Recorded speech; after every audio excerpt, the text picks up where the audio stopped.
All right, let's jump right in. Today, we're taking a deep dive into endocrine disorders in children. In pediatric nursing, a hormone issue isn't just some clinical problem to solve. Nope, it can literally change a child's entire life path, which makes every single thing we do as nurses absolutely critical. So let's kick things off with a really important question. Why is it a true medical emergency when a child with diabetes starts vomiting? It's so much more than just a risk of dehydration. It's a massive red flag for a condition that can be life-threatening. So keep that question in the back of your mind as we go.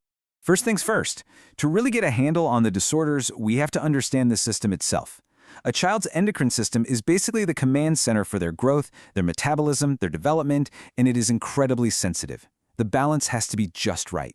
And this is why the stakes are so incredibly high. I mean, think about it. For an adult, a hormone problem is a problem. But for a child, it can be a developmental disaster. We're talking about things that affect everything from how tall they'll grow to when they hit puberty and even how well they can learn in school. It's this unique vulnerability that makes pediatric nursing in this area so important. Okay, so that brings us to our first major topic, what I like to call the glucose crisis. We're going to tackle type 1 diabetes and its most dangerous complication, something called Diabetic Ketoacidosis, or DKA. So at its very core, type 1 diabetes is the body attacking itself. It's an autoimmune disorder where the immune system just destroys the little cells in the pancreas that make insulin.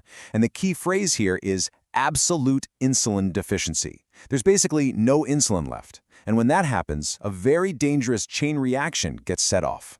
And this slide lays out that chain reaction perfectly. It all starts with those beta cells being destroyed. So with no insulin, sugar can't get into the cells to be used for energy. Instead, it just builds up in the blood. That's hyperglycemia. The body, which is literally starving for fuel, starts to panic. It begins burning fat for energy instead. And the waste product from all that fat burning? Well, that's ketones. And ketones are acidic. And that flood of ketones is what pushes the body into a state of metabolic acidosis. So you combine that severe acidosis with dangerously high blood sugar and massive dehydration, and you have DKA. And what's really important to know is that this is often the very first sign that a child even has type 1 diabetes. It is a full-blown medical emergency.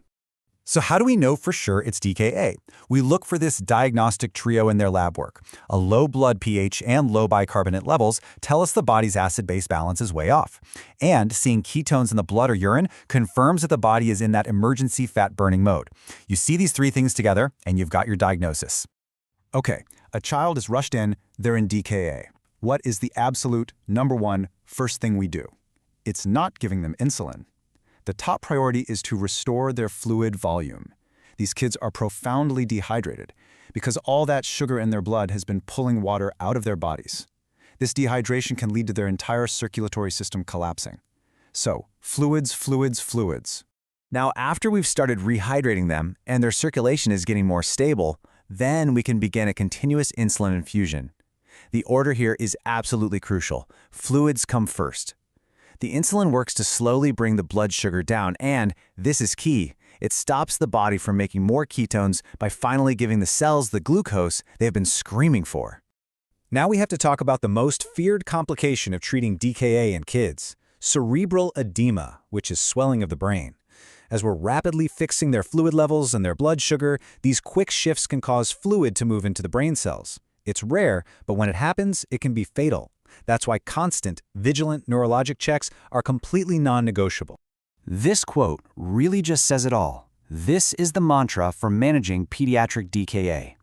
If you take away nothing else, remember this. Fluids first to fix the plumbing, then insulin to fix the fuel problem, and always watch the brain. Okay, let's switch gears. We're moving from a really acute crisis to more of a chronic, long-term challenge. Let's talk about the growth puzzle, or what's officially known as growth hormone deficiency. So what's the deal here? Well, deep inside the brain, there's a tiny gland called the anterior pituitary. In GHD, that little gland just isn't producing enough growth hormone.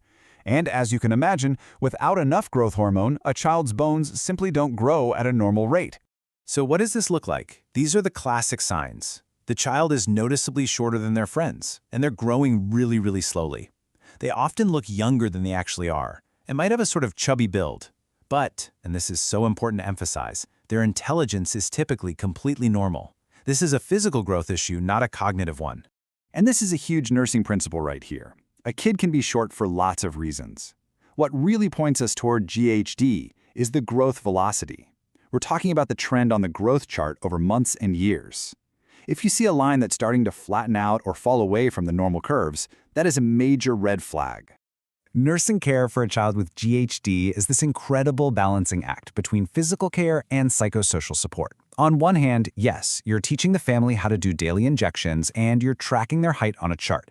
But on the other hand, and this is just as important, you are helping that child build a positive self-image, you're dealing with potential bullying, and you're encouraging them to be independent. This quote really gets to the heart of our psychosocial mission in GHD care. You know, having to take a shot every single day is a constant reminder that you're different. Our job as nurses is to empower these kids, to help them see all of their amazing strengths that have nothing to do with height, and to fiercely protect their self-esteem as they go through treatment. All right, let's pull all of this together with a quick, high-yield review. Think of this as the must-know priority actions for both of these conditions.